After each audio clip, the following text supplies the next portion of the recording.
ये तो आउट हो रहा है आज।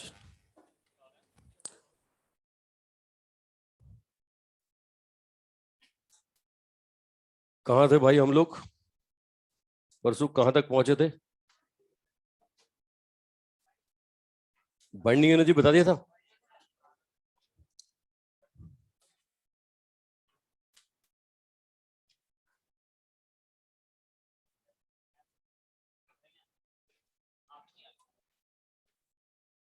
कहाँ तक दिख रहा है वो देखूं ना इसमें कहीं। इसको छेड़ा क्या तुमने? पहले से इसे छिड़ा हुआ है क्या? रिमोट से बटन दबाने पर आ गया था। कौन सा, ये वाला रिमोट? इसी को दबाया था।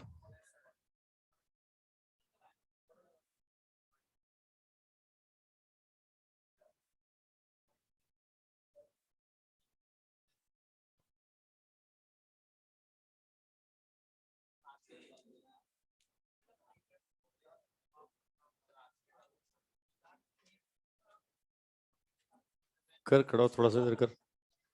थोड़ा सा इधर। थोड़ा सा, बस बस बस बस। थोड़ा सा ऊपर कर। ठीक है ठीक है, बस बस बस। हाँ, थोड़ा तो सही हुआ। चलो भाई आओ, थोड़ा टेढ़ा हो गया यार। चलने दो चलने दो। चलो भाई, तो हमारा चल रहा था न्यूक्लियर फिजिक्स। न्यूक्लियर फिजिक्स में लास्ट टाइम कहां तक बता दिया था, दिखाओ। रेस्ट मास एनर्जी बता दिया था।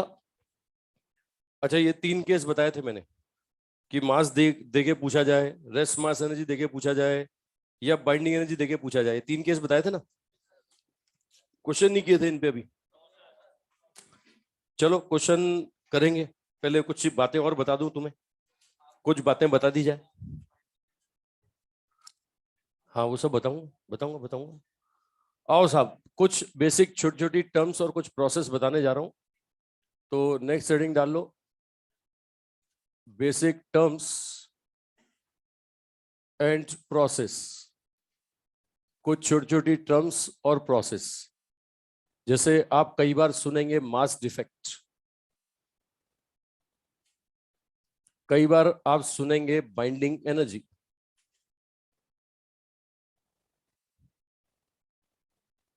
कई बार आप ऐसा सुनेंगे binding energy per nucleon, binding energy per nucleon. कई बार आप ऐसा सुनेंगे पैकिंग फ्रैक्शन। ये छोटी छोटी टर्म्स मैं आपको बता रहा हूं। अच्छा, एक वो रेस्ट मास एनर्जी बताया था क्या? रेस्ट मास एनर्जी और रिलेटिव मास एनर्जी। ठीक है, चलो ये भी बताएंगे साहब। Rest mass energy, rest mass energy और relative mass energy, relative mass energy. ठीक है, एक यहां पर प्रोसेस आता है पेयर प्रोडक्शन, एक आता है पेयर एनहेलिएशन,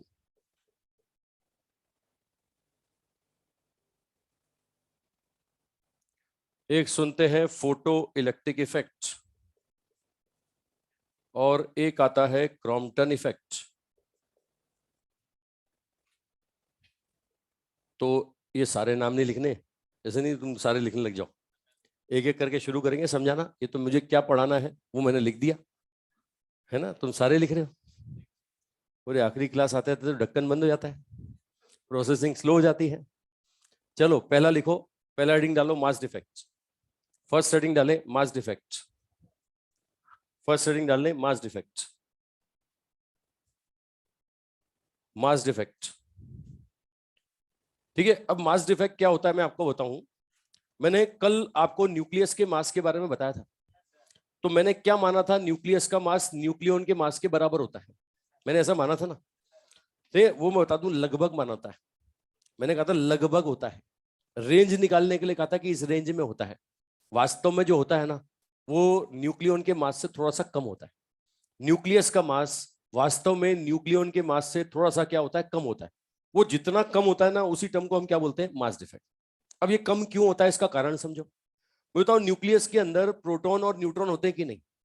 प्रोटॉन प्रोटॉन में इलेक्ट्रोस्टैटिक रिपल्शन होगा कि नहीं? इस रिपल्सिव फोर्स के अगेंस्ट इनको न्यूक्लियस में बाउंड करना करना पड़ेगा। बाउंड करने के लिए एनर्जी खर्च होगी कि नहीं? ये एनर्जी खर्च कौन करेगा? ये तुम करोगे कि न्यूक्लियस अपनी जेब से करेगी? न्यूक्लियस अपनी जेब से करेगी ना। क्या तुमने कोई इलेक्ट्रिसिटी केबल से जोड़ रखा है कि बोले जितनी जरूरत हो ले लेना? उसको भाई, कोई सिस्टम अगर अपनी जेब से एनर्जी खर्च करता है तो सिस्टम का मास क्या होता है, इंक्रीज होता है कि डिक्रीज होता है? तो इसलिए क्या होगा, उसका मास डिक्रीज होगा। तो अल्टीमेटली मास डिफेक्ट का रीजन क्या?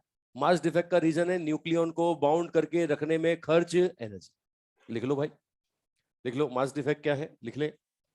Mass of nucleus, mass of nucleus is slightly less than, is slightly less than, slightly less than from mass of nucleon, from mass of nucleon, from mass of nucleon. The difference in mass, the difference in mass is called mass defect. The difference in mass is called mass defect, is called mass defect. ठीक है, mathematical formula देख लो, nucleon का मास minus nucleus का मास। अच्छा, अब मैं अगर आपको बोलूं कि एक न्यूक्लियस था जेड एक्स से, बोलो इसके पास कितने प्रोटॉन है? इस जेड एक्स ए न्यूक्लियस के पास कितने प्रोटॉन? तो सारे के सारे प्रोटोनों का मास कितना होगा, जेड एम पी। कितने न्यूट्रॉन है? A minus Z. सारे के सारे न्यूट्रॉनों का मास क्या होगा, A minus Z into M N. ये न्यूक्लियन का मास आ गया। माइनस में क्या बोलूंगा, मास ऑफ न्यूक्लियस। इस टर्म को हम क्या बोलेंगे, मास डिफेक्ट बोलेंगे भाई। मास डिफेक्ट क्या है, mass of nucleon minus mass of nucleus. Mathematical formula बन गया जेड एम पी प्लस ए minus Z into M N minus क्या होगा, मास ऑफ न्यूक्लियस। बनाओ भाई, क्या हुआ? अरे तू चुपचाप पढ़ा कर, नेतागिरी मत किया कर, चुपचाप पढ़ा कर।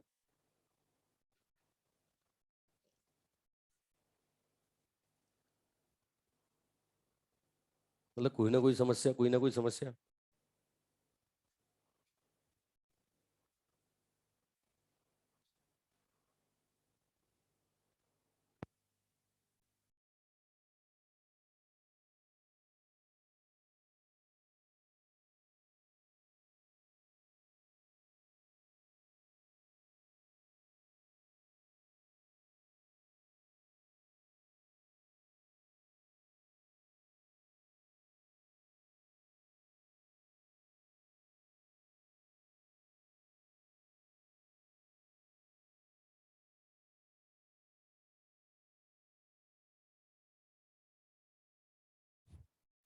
हाँ भाई, बना लिया, बना लिया भाई। रीजन लिख लो इसका, मास डिफेक्ट का। मास डिफेक्ट का रीजन लिख लें, मास डिफेक्ट का रीजन लिख लें, लिख लें। Energy is release, energy is release, energy is release to bound the nucleon, energy is release to bound the nucleon, to bound the nucleon, to bound the nucleon. that's why mass of nucleus decreases, that's why mass of nucleus decreases। ठीक है, अगला term लिखो binding energy. Next term लिखो binding energy. अगला term binding energy, next term binding energy. देखो binding energy क्या होता है, सुनो और समझो। बाइंडिंग एनर्जी होता है न्यूक्लियस में न्यूक्लियन को बाउंड करके रखने के लिए रिक्वायर्ड एनर्जी, या इसका उल्टा है ना, बंधे हुए न्यूक्लियस से उन न्यूक्लियन को फ्री करने के लिए रिक्वायर्ड एनर्जी। ठीक है, मैं सिंपल बताऊं आपको। मैं एक बताऊं कि साहब ये फ्री न्यूक्लियन है ना, ये फ्री न्यूक्लियन है, ये न्यूक्लियन है साहब, और ये फ्री है, फ्री है ना। अब इनको मुझे बाउंड करना है, इनको मुझे बाउंड करना है। तो बाउंडेड न्यूक्लियन कहाँ मिलेंगे, ये न्यूक्लियस के बाहर मिलेंगे या न्यूक्लियस के अंदर मिलेंगे? अरे बाउंडेड न्यूक्लियस के अंदर ही होंगे ना यार, है ना। अच्छा, ये फ्री कहाँ मिलेंगे, न्यूक्लियस के अंदर की बाहर? ये बाहर है और ये न्यूक्लियस के अंदर है। ठीक है, ये न्यूक्लियस के अंदर है। मुझे बताओ, यहां से मैं यहां जा रहा हूं तो मास क्या हो रहा है, बढ़ रहा है या घट रहा है? अरे फ्री न्यूक्लियन को न्यूक्लियस के अंदर लेके जा रहा हूं तो मुझे बताओ मास बढ़ रहा है कि घट रहा है? किसका मास ज्यादा है, न्यूक्लियन का या न्यूक्लियस का? तो मास कम हुआ ना, अगर मास कम हुआ तो एनर्जी रिलीज की एब्जॉर्ब, एनर्जी रिलीज की एब्जॉर्ब। ये जो रिलीज होगा ये किसके बराबर होगा? Binding energy. ये रिलीज होगा किसके बराबर? Binding energy. न्यूक्लियन को बाउंड करके रखने में जो एनर्जी रिलीज होता है वो किसके बराबर होगा? Binding energy. अच्छा, अब ये बंधा हुआ बंडल है, इस बंधे हुए बंडल को मुझे खोलना है, इस बंधे हुए बंडल को मुझे खोलना है, मतलब न्यूक्लियन को फिर से फ्री करना है ना। ये मैंने बना दिया साहब फ्री न्यूक्लियन, फिर से बना दिए फ्री न्यूक्लियन। अब मुझे बताओ मास बढ़ा या घटा? ठीक है, इस प्रोसेस में मास बढ़ रहा है कि घट रहा है? बढ़ रहा है। ये मास बढ़ रहा है तो एनर्जी रिलीज होगा कि एब्जॉर्ब होगा? ये जो एब्जॉर्ब एनर्जी है ये किसके बराबर होगी? ये होगी बाइंडिंग एनर्जी। साइन कन्वेंशन बता दूं, रिलीज एनर्जी को अगर मैं प्लस बोल रहा हूं तो एब्जॉर्ब को क्या बोलूंगा? ठीक है, तो लेकिन दोनों केस में मैग्नीट्यूड कितना होगा? Binding energy. तो आसान भाषा में समझाऊं तो भैया क्या है, बंधा हुआ बंडल खोलने के लिए रिक्वायर्ड एनर्जी, या उस बंडल को बांधे रखने के लिए रिक्वायर्ड एनर्जी, न्यूक्लियस में न्यूक्लियन को बांधे रखने के लिए रिक्वायर्ड एनर्जी, या वो बंधे हुए न्यूक्लियस को खोलने के लिए रिक्वायर्ड एनर्जी, इस एनर्जी को क्या नाम देंगे? Binding energy. ठीक है, अब मुझे बताओ ये जो एनर्जी आ रही है ये मास में चेंज के कोरस्पॉन्डिंग आ रही है ना। ये मास में चेंज कितना हो रहा है? ये वाला केस हो या ये वाला केस हो, ये न्यूक्लियन का मास माइनस न्यूक्लियस का मास क्या होता है? ये क्या होता है? तो अल्टीमेटली ऐसा बोले कि energy related to mass defect क्या होगा? Binding energy. तो टर्म लिख लो, डेफिनेशन लिख ले, required energy, required energy to bound the nucleon, required energy to bound the nucleon, to bound the nucleon in a nucleus, to bound the nucleon in a nucleus, in a nucleus, or required energy, or required energy, or required energy to remove the nucleons, to remove the nucleons from nucleus, to remove the nucleons from nucleus, from nucleus, or energy corresponding to mass defect, or energy corresponding to mass defect, or energy corresponding to mass defect, mass defect is called binding energy, is called binding energy, is called binding energy। समझ पा रहे हैं भाई? Mathematical formula बना लो इसका, ये होगा del M into सी square. भाई मास से रिलेटेड एनर्जी को यही बोलते हो ना, है ना। अच्छा, इसमें अगर del m a m u में मिल जाए तो अपना काम बहुत आसान हो जाए। क्या करें? सीधे सीधे 931 से मल्टीप्लाई, आंसर किस में? Mega electron volt. ठीक है। अच्छा, कई बार डेल एम नहीं मिलता, हमें हमें बनाना पड़ता है, बनाना पड़ता है तो डेल एम का वैल्यू कितना? जेड एम पी प्लस ए minus Z into M N minus क्या? मास ऑफ न्यूक्लियस इंटू क्या हो जाएगा? C square. ये लो, अगर मास डिफेक्ट नहीं मिले तो बनाना पड़ेगा, और बनाने के लिए फॉर्मूला आपको पता है, ये z M P plus A minus Z into M N minus mass of nucleus, ये इंटू सी स्क्वायर। बात पकड़ में आ रही है साहब? तो मास डिफेक्ट से रिलेटेड एनर्जी को हम क्या बोलते हैं साहब? Binding energy. मतलब न्यूक्लियस को बांधे रखने के लिए, न्यूक्लियस में न्यूक्लियन को बांधे रखने के लिए कुछ एनर्जी खर्च होता है, उस खर्च एनर्जी को बोलते हैं बाइंडिंग एनर्जी। या बंधे हुए बंडल को खोलने के लिए कुछ एनर्जी खर्च होगा, उसको क्या बोलेंगे? बाइंडिंग एनर्जी, है ना। बांधे रखने में रिलीज होता है और बंधे हुए बंडल को खोलने में एब्जॉर्ब होता है। तो एक को मैंने प्लस साइन दिया, एक को माइनस साइन दिया। जब जब एनर्जी रिलीज होगी ना उसको बोलूंगा प्लस, और एनर्जी एब्जॉर्ब होगी तो क्या बोलूंगा? माइनस। ठीक है, दोनों केस में आंसर किसके बराबर साहब? Binding energy. ठीक है, अब एक छोटी सी बात बताऊं मैं आपको, अगर मैं बोलूं फ्री न्यूक्लियन, फ्री न्यूक्लियन मतलब कौन? फ्री न्यूक्लियन मतलब न्यूक्लियन आउटसाइड न्यूक्लियस, न्यूक्लियस के बाहर वाले, है ना। ये जैसे प्रोटॉन न्यूट्रॉन न्यूक्लियस के बाहर है, ये बाउंडेड नहीं है, इनकी बाइंडिंग एनर्जी क्या होगी? अरे जो फ्री है उनकी बाइंडिंग एनर्जी जीरो होगी यार, है ना। बाइंडिंग एनर्जी की बात ही कब होगी? जब जब वो फ्री होंगे या बाउंडेड होंगे। हाँ, तो फ्री न्यूक्लियन की बाइंडिंग एनर्जी क्या होती है? जीरो। एक और न्यूक्लियस का एग्जांपल दूं, मैं न्यूक्लियस बोल रहा हूं हाइड्रोजन, हाइड्रोजन 1H1। मुझे बताओ फटाफट इसकी न्यूक्लियस में कितने प्रोटॉन है? 1H1 की न्यूक्लियस में कितने प्रोटॉन है? 1H1 की न्यूक्लियस में एक प्रोटॉन है भाई। कोई न्यूट्रॉन है क्या इसमें? कोई न्यूट्रॉन नहीं है। मुझे बताओ इस पर किसी का अट्रैक्शन है क्या? किसी का रिपल्शन है क्या? तो यहां पर इसको बांधे रखने में कुछ एनर्जी खर्च होगी क्या? इसको निकालने के लिए कोई एनर्जी खर्च होगी क्या? वो जब कोई अट्रैक्ट ही नहीं कर रहा, कोई रिपेल ही नहीं कर रहा, तो काय की एनर्जी? तो इसकी बाइंडिंग एनर्जी क्या होती है? जीरो। लेकिन इसका मैं कोई दूसरा आइसोटोप ले लूं, 1s2 ले लूं, 1s2, मुझे बताओ इसके न्यूक्लियस में कितना प्रोटॉन, कितना प्रोटॉन, कितना न्यूट्रॉन? अरे एक न्यूट्रॉन, मुझे बताओ, ये प्रोटॉन न्यूट्रॉन के बीच में न्यूक्लियर अट्रैक्शन होता है, अट्रैक्शन होता है, तो इस अट्रैक्शन के अगेंस्ट इसको फ्री करने के लिए एनर्जी की जरूरत पड़ेगी कि नहीं? तो क्या इसकी बाइंडिंग एनर्जी जीरो होगी क्या? नहीं होगी। इसके बाद तुम कुछ और ले लो, 1s3 ले लो, 2He4 ले लो, बाकी सबके लिए कुछ ना कुछ बाइंडिंग एनर्जी आएगी। दुनिया का एकमात्र न्यूक्लियस जिसकी बाइंडिंग एनर्जी जीरो होती है वो कौन है? हाइड्रोजन। तो नोट डाल लो भाई, नोट डाल लो। Binding energy, binding energy, binding energy of hydrogen nucleus, binding energy of hydrogen nucleus, of hydrogen nucleus and binding energy of hydrogen nucleus and free nucleon, and free nucleon, and free nucleon is zero, and free nucleon is zero। ठीक है, free nucleon का भी zero और साथ में किसका? Hydrogen nucleus का भी जीरो। अगला टर्म लिखो, binding energy per nucleon. Third term binding energy per nucleon. तीसरा टर्म लिखो, बाइंडिंग एनर्जी पर न्यूक्लियन। तीसरा term binding energy per nucleon.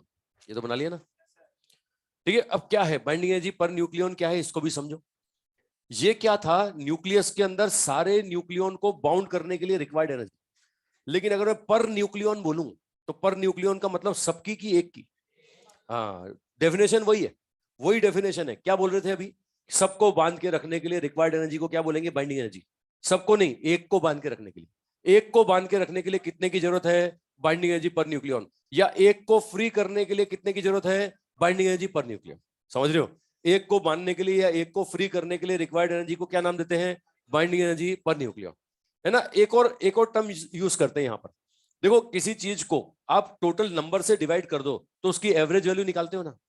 ये मैथमेटिकली मैं बोलता हूं ना, तो binding energy divide by number of nucleon. अब बाइंडिंग एनर्जी को नंबर ऑफ न्यूक्लियन से डिवाइड कर रहे हो तो ये बाइंडिंग एनर्जी का एवरेज वैल्यू निकाल रहे हो ना। तो शॉर्ट में क्या बोलते हैं? शॉर्ट में बोलते हैं ये कुछ और नहीं है भैया, किसी न्यूक्लियस का एवरेज बाइंडिंग एनर्जी है। या इसको और खोल के बताऊं तो एक न्यूक्लियन को फ्री करने के लिए रिक्वायर्ड एनर्जी, या एक न्यूक्लियन को बाउंड करने के लिए रिक्वायर्ड एनर्जी। लिख लो साहब, लिख ले। Required energy, required energy to bound, required energy to bound a single, to bound a single nucleon, to bound a single nucleon, single nucleon in a nucleus, single nucleon in a nucleus, or required energy, or required energy to remove a single nucleon, to remove a single nucleon, to remove a single nucleon from nucleus, from nucleus, from nucleus, or average binding energy, or average binding energy, or average binding energy, average binding energy is called binding energy per nucleon, is called binding energy per nucleon, is called binding energy per nucleon। ठीक है, mathematically देखो साहब, ये binding energy को number of nucleon से divide करोगे तो ऐसा बोलेंगे del M C square divide by A. अच्छा, कई बार डेल एम नहीं देते तो ये निकालना मैंने बताया, z M P plus A minus Z into M N minus mass of nucleus into C square divided by कितना? ए। बना लो भाई, ये फॉर्मूला बन गया आपके पास। बाइंडिंग एनर्जी पर न्यूक्लियन का फॉर्मूला बन गया सर। ये बाइंडिंग एनर्जी पर न्यूक्लियन ऐसे निकालोगे भाई। ठीक है भाई, mass defect into C square divided by A. Mass defect दे दे तो बहुत बढ़िया, और नहीं दे तो ऐसे बनाओ साहब, Z M P plus A minus Z into M N minus mass of nucleus into C square divided by A. समझ पा रहे हैं भाई? ठीक है, ये क्या बता रहा है साहब? सबको बांध के रखने के लिए कि एक को बांध के रखने के लिए? एक को बांध के रखने के लिए। सबको निकालने के लिए कि एक को निकालने के लिए? अब मैं कुछ एग्जांपल देता हूं, उसके बाद हम बातचीत करते हैं।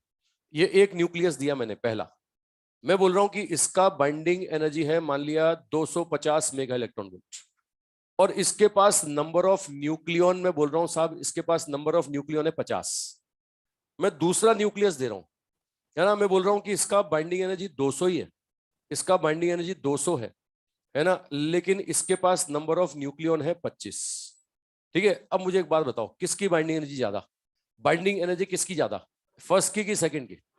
अबे बाइंडिंग एनर्जी ये 250 से 200 किसकी ज्यादा, किसकी, है ना। लेकिन अगर मैं पर न्यूक्लियन बोलूं, मैं बोलूं पर न्यूक्लियन, तो पहले की कितनी, पहले की कितनी 5, और दूसरे की कितनी, दूसरे की कितनी। अब मुझे बताओ, यहां बताओ कौन सा ज्यादा स्टेबल होगा, कौन सा ज्यादा स्टेबल होगा, पहला वाला कि दूसरा वाला, पहला कि दूसरा। देखो समझो इसे, बच्चे क्या बाइंडिंग एनर्जी से स्टेबिलिटी को देखते हैं कि जिसका बाइंडिंग एनर्जी ज्यादा, उसके बंडल को खोलने के लिए ज्यादा एनर्जी की जरूरत, और जिसके बंडल को खोलने के लिए ज्यादा की जरूरत, वो ज्यादा स्टेबल, है ना। तो ये बाइंडिंग एनर्जी मत देखो, बाइंडिंग एनर्जी पर न्यूक्लियन देखो, है ना। पर न्यूक्लियन मतलब सबको निकालने के लिए कि एक को निकालने के लिए। बताओ एक को निकालने के लिए इसमें ज्यादा है कि इसमें ज्यादा है, तो इसमें से एक को निकालना मुश्किल है कि इसमें से एक को निकालना मुश्किल है। फर्स्ट में से एक को निकालना आसान है, सेकंड में से एक को निकालना मुश्किल है। अगर मैं एक एक करके निकालना चाहूं तो आसानी से किसका निकाल सकता हूं, पहले का कि दूसरा, फर्स्ट का। तो कंपेरेटिवली जो कौन ज्यादा स्टेबल हुआ, फर्स्ट वाला कि सेकंड वाला, सेकंड वाला ज्यादा स्टेबल हुआ, है ना। तो भैया स्टेबिलिटी को बाइंडिंग एनर्जी से मत देखना, सेकंड की बाइंडिंग एनर्जी कम थी लेकिन बाइंडिंग एनर्जी पर न्यूक्लियन क्या थी। तो हमेशा स्टेबिलिटी को किससे नापना है, बाइंडिंग एनर्जी से कि बाइंडिंग एनर्जी पर न्यूक्लियन से, पर न्यूक्लियन से। ठीक है भाई, क्या है भाई, ठीक है, बहुत बड़ा, बहुत बाइंडिंग एनर्जी का वैल्यू बहुत ज्यादा है, लेकिन अगर बाइंडिंग एनर्जी पर न्यूक्लियन कम है तो एक एक को निकाल निकाल के पूरा बंडल खोल सकते हैं। वो बचपन में कहानी सुनी होगी ना, लकड़ियां, अलग अलग लकड़ी को तोड़ देते थे, लेकिन लकड़ियां जब मिला दी, एक साथ मिला दी, तो तोड़ना मुश्किल हो गया। वो बोलते थे संगठन में शक्ति है। वो किसान वाली बचपन में कहानी सुनी हो, वो अपने बच्चों को किसान समझाता है कि मिलजुल के रहो, वो सुनी थी। तो वही चीज है, अगर एक एक करके हम तोड़ने पे आए तो एक एक करके तोड़ना किसको ज्यादा आसान होगा, जिसका एक के लिए वैल्यू ज्यादा है या कम है। तो जिसके लिए तोड़ना मुश्किल होगा वो ज्यादा स्टेबल होगा ना। तो स्टेबिलिटी किससे देखोगे, बाइंडिंग एनर्जी से कि बाइंडिंग एनर्जी पर न्यूक्लियन से, पर न्यूक्लियन से। तो नोट डालो भाई, नोट डालो, ये एग्जांपल लिखने की जरूरत नहीं है, सीधे नोट डालो। लिखो stability, stability of nucleus, stability of nucleus is directly proportional to binding energy per nucleon, is directly proportional to binding energy per nucleon, is directly proportional to binding energy per nucleon, per nucleon। ठीक है, अब मैं बताऊं दुनिया का सबसे जो stable nucleus है ना, वो है आयरन, आयरन 56। मैं आपको बताऊं आयरन के लिए जो बाइंडिंग एनर्जी पर न्यूक्लियन आता है ना, Fe56 के लिए जो आता है, वो आता है 8.8 mega electron volt per nucleon. ये आता है 8.8 mega electron volt per nucleon. ये किसके लिए आता है, हाँ, और ये दुनिया का मैक्सिमम वैल्यू है, ये इससे ज्यादा किसी के लिए नहीं होता, है ना। दो साइंटिस्ट थे, ऑटो हॉर्न और स्ट्रॉन्समैन, उन्होंने दुनिया के सारे न्यूक्लियस पकड़ पकड़ के आंसर निकाला था, और एक कर्व बनाया था बाइंडिंग एनर्जी कर्व, बहुत खतरनाक कर्व है। उस कर्व को देख के पता लगा था कौन ज्यादा स्टेबल है कौन कम स्टेबल है। उसी को देख के पता लगा था कौन स्टेबिलिटी गेन करने के लिए फ्यूजन करेगा कौन फ्यूजन करेगा, और उसी के बेस पर न्यूक्लियर बम बना था, है ना। न्यूक्लियर बम जब जापान, अच्छा ऑटो हॉर्न थे जापान के, है ना, स्ट्रॉन्समैन थे अमेरिका के, दोनों बेचारे काम कर रहे थे अमेरिका के लिए, है ना। और वो बम, पहला बम कहाँ फोड़ा था, जापान पे।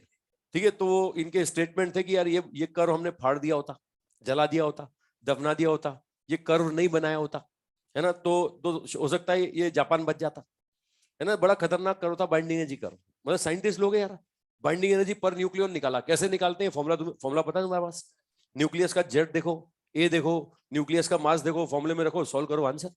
तो सबका निकाला इन्होंने, मैक्सिमम किसका आया, आयरन 56। इसका मतलब दुनिया का सबसे ज्यादा स्टेबल न्यूक्लियस कौन, हाँ, तो नोट डाल लो, लिख लो, most stable nucleus, most stable nucleus in a periodic table, most stable nucleus in a periodic table, in a periodic table कौन सा, Fe, आयरन में भी 56, Fe56, आयरन का ये वाला आइसोटोप Fe56, समझ पा रहे हैं भाई। ठीक है, अच्छा ये इस पे आ जाओ, नेक्स्ट टर्म पैकिंग फ्रैक्शन, अगला टर्म लिखो packing fraction, next term packing fraction. Formula बना लिया ना, फॉर्मूला बन गया ना। ये पैकिंग फ्रैक्शन क्या है, देखो फ्रैक्शन टर्म का मतलब समझते हो, पार्ट या फ्रैक्शन। कई बार हम फिजिक्स में यूज करते हैं ऐसी बातें, पार्ट, फ्रैक्शन। ये मेरे मुंह से पहली बार सुन रहे हो क्या, ये पार्ट या फ्रैक्शन टर्म सुना हुआ है। पार्ट या फ्रैक्शन कैसे निकालते हैं, डिवाइड बाय मैक्सिमम वैल्यू कर दो, जो भी तुम वैल्यू निकाल रहे हो वो डिवाइड बाय मैक्सिमम वैल्यू, इसी को पार्ट बोलते हैं ना। इसको फ्रैक्शन बोलते हैं, ऐसे परसेंटेज चेंज निकालते हैं। ठीक है, तो यहाँ पर पैकिंग फ्रैक्शन क्या होता है, तुमने देखा न्यूक्लियस जब पैक हुआ, फ्री न्यूक्लियन से जब बाउंडेड न्यूक्लियन बना, मतलब न्यूक्लियन पैक हुआ, तो मास में चेंज आया कि नहीं? वो मास में change divide by total mass, इसको क्या बोलेंगे? इसको बोलेंगे पार्ट, ये बोलेंगे पार्ट ऑफ फ्रैक्शन, या क्या बोलेंगे पार्ट ऑफ, ये बोल सकते हैं क्या, पैकिंग फ्रैक्शन। मतलब समझ लो ना, पार्ट या फ्रैक्शन टर्म एक ही है, उसके लिए क्या करते हो, डिवाइड बाय मैक्सिमम वैल्यू। अब तुम बताओ जो मास में चेंज आया वो क्या है? ये पैक करते समय जो मास में चेंज आया वो है क्या? वो मास डिफेक्ट है ना यार। तुमने फ्री न्यूक्लियन को बाउंड किया, पैक किया, तो पैक करते समय मास में कुछ चेंज आया कि नहीं? उस चेंज को क्या बोला? तो mass defect divide by total mass, इसको क्या बोलेंगे? इसको बोलेंगे पैकिंग फ्रैक्शन। इसको तो बोलेंगे पैकिंग फ्रैक्शन, या आसान भाषा में समझाऊं तो परसेंटेज चेंज इन मास, है ना। वो पैक करने में मास में जो परसेंटेज चेंज है उसको हम क्या बोल रहे हैं? Packing fraction.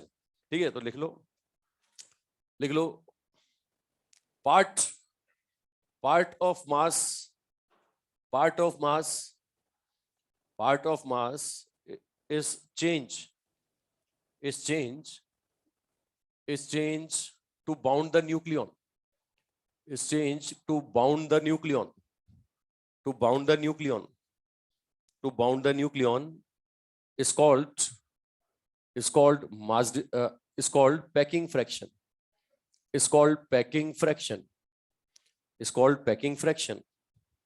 ठीक है, ब्रैकेट में लिख लो mass defect, mass defect per nucleon, bracket में लिख लो mass defect per nucleon, bracket में लिखो मास डिफेक्ट पर न्यूक्लियन। भाई change in mass, mass defect है ना। इसको टोटल मास क्या होता है? न्यूक्लियस का टोटल मास ए टाइम्स, या A times of mass of proton, या ए एएमयू। वो ए से डिवाइड कर दिया, देखो डेल एम बाय ए। अब डेल एम बाय ए का मतलब क्या होता है? अब पर न्यूक्लियन हो गया ना, है ना। तो मास डिफेक्ट पर न्यूक्लियन ये क्या हो जाएगा? Z M P plus A minus Z into M N minus mass of nucleus into C square divided by A, ये डिवाइडेड बाय ए, ये होता है mass defect per nucleon, mass defect per nucleon. समझ गए भाई? अरे समझ रहे हैं?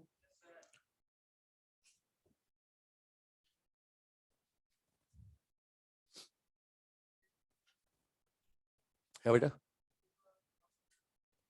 ए मैंने बताया था ना भाई, क्या होता है परसेंटेज चेंज कैसे निकालता है? Change divide by initial value या टोटल वैल्यू। ठीक है, टोटल वैल्यू मतलब न्यूक्लियस का मास, ये मास ऑफ न्यूक्लियस बोलेगा ना। और न्यूक्लियस का मास तुझे बताया मैंने, A times of mass of proton लगभग में। प्रोटॉन को ऊपर वाले को एएमयू रख रहा है, तो इसको भी एएमयू रखेगा, कैंसिल हो गया। ठीक है, तो इसका कोई यूनिट नहीं होगा, कोई यूनिट नहीं है इसका, है ना। चलो आओ मतलब की बात पे आओ, समझो इसे। अगला टर्म ये तो हो गया ना। नेक्स्ट टर्म लिखो, rest mass energy and relative mass energy, rest mass energy and relative mass energy.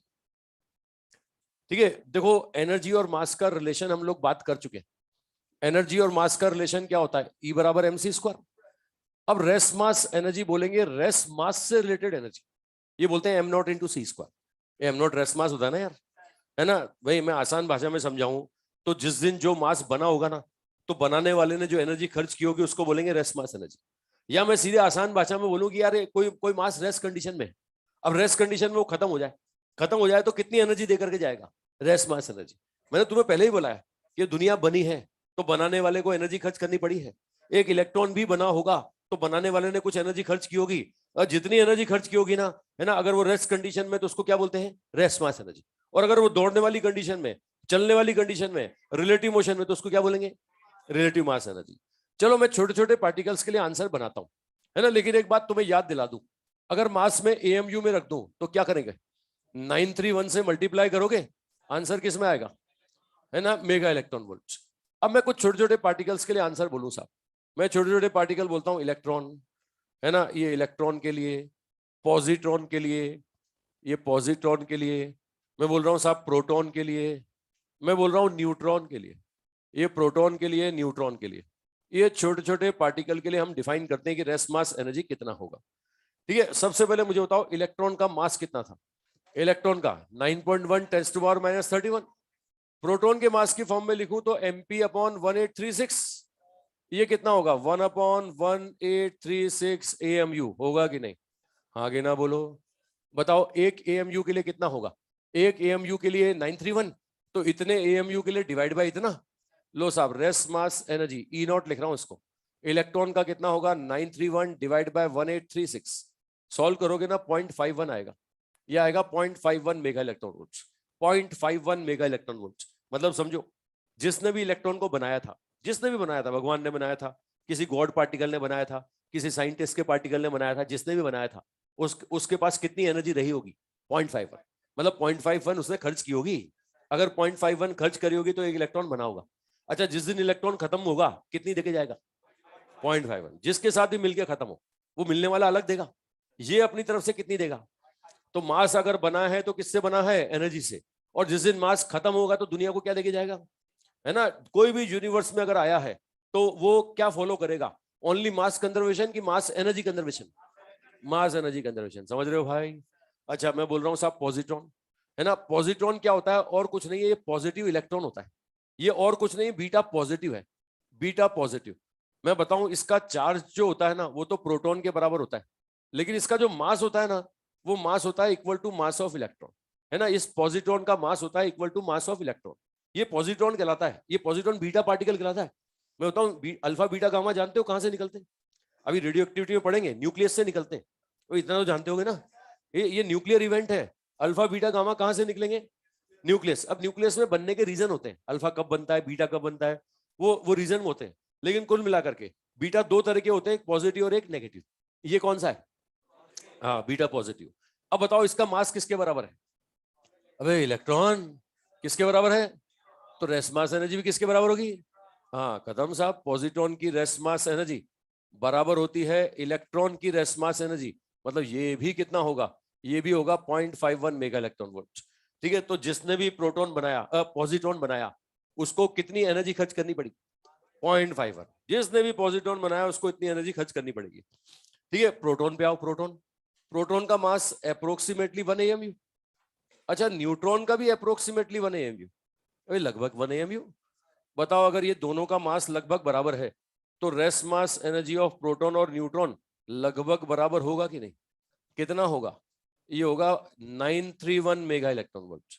अरे 1 AMU के लिए है ना। तो भैया वो जो क्वार्क पार्टिकल थे जिन्होंने प्रोटॉन न्यूट्रॉन बनाए थे, उन क्वार्क पार्टिकल एक प्रोटॉन बनाने के लिए कम से कम कितनी एनर्जी खर्च की होगी, 931, है ना। उनके पास जिस दिन इतनी आई होगी ना, उस दिन प्रोटॉन न्यूट्रॉन बना होगा, है ना। उसके बाद वो बना के गायब हो गए, क्योंकि तुम्हें पता है नेचर में फ्री स्टेट में एग्जिस्ट नहीं करते। ये क्वार्क पार्टिकल आए, प्रोटॉन न्यूट्रॉन बनाया, तुमने पढ़ा है ना, क्वार्क पार्टिकल से पढ़ा था ना, दो अप क्वार्क और एक डाउन क्वार्क मिलके क्या बनाते हैं, एक प्रोटॉन। एक अप क्वार्क और दो डाउन क्वार्क मिलके एक न्यूट्रॉन, याद है ना। अब इलेक्ट्रोस्टैटिक में पढ़ा था, है ना। तो वो क्वार्क पार्टिकल के पास जिस दिन इतनी एनर्जी होगी ना, उस दिन बनेगा, है ना। मालूम पड़ा कोई बच्चे क्वार्क आ गए, छोटे मोटे क्वार्क आ गए, इससे कम एनर्जी वाले क्वार्क आ गए, क्या वो बना पाएंगे, हाँ बोले प्रयास तो बहुत किए, है ना। ये दुनिया का सक्सेस देखती है, उससे पहले के प्रयास नहीं देखती। उससे पहले कितना आदमी खपा है, कितनी मेहनत की है, कुछ नहीं, नतीजा रिजल्ट।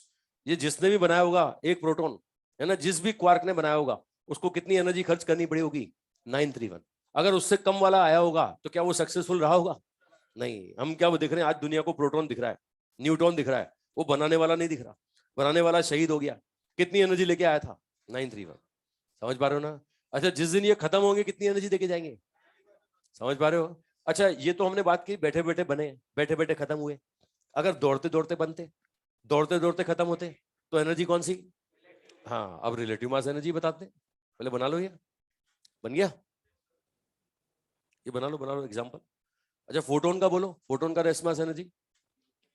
फोटोन का रेस्ट मास मैंने बताया था 0 होता था, तो रेस्ट मास एनर्जी भी क्या होगी, और जब रेस्ट पे रहता ही नहीं तो काय की एनर्जी।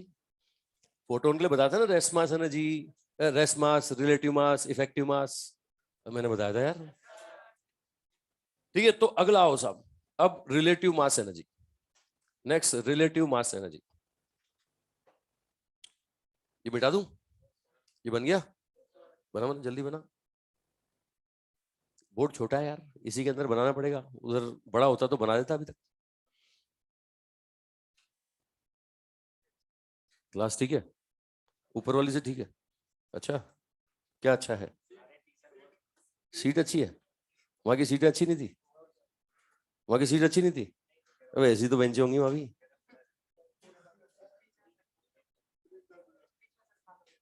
बीच में,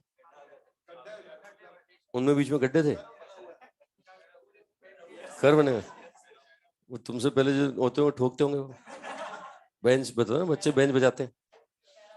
अच्छा, पहला बोला भाई डॉट तो नहीं थे ना?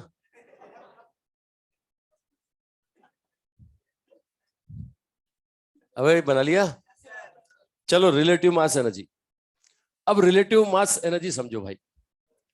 देखो रिलेटिव मास एनर्जी अगर बोले तो भैया चलते चलते जब मास एनर्जी में बदलेगा तो उस समय की एनर्जी को बोलेंगे रिलेटिव मास एनर्जी।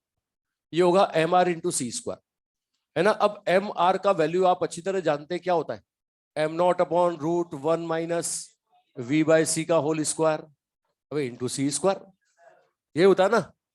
चलो इसको थोड़ा सा मैं मॉडिफाई करता हूं, ये एम नॉट सी स्क्वायर, इसको क्या मैं ऐसा लिख सकता हूं, वन माइनस ये v square upon c square की पावर माइनस हाफ, कैसा लिख सकता हूं। अब आपने कई बार देखा होगा, हम एक थ्योरम लगाते हैं फिजिक्स में, ये मैथ्स की एक थ्योरम लगाते हैं, वन प्लस एक्स की पावर एन का एक्सपेंशन, ऐसा लिखते हैं वन प्लस एन एक्स, देखा आपने। लेकिन कब लिखते हैं, जब एक्स का वैल्यू लेस देन क्या हो, वन, याद है आपको। अच्छा इस पे गौर करो, है ना, इसको v बाई सी, ये मुझे बताओ v by c less than one होगा कि नहीं होगा, तो उसका स्क्वायर कर दे तो भैया वो तो और लेस देन वन होगा, अरे होगा कि नहीं।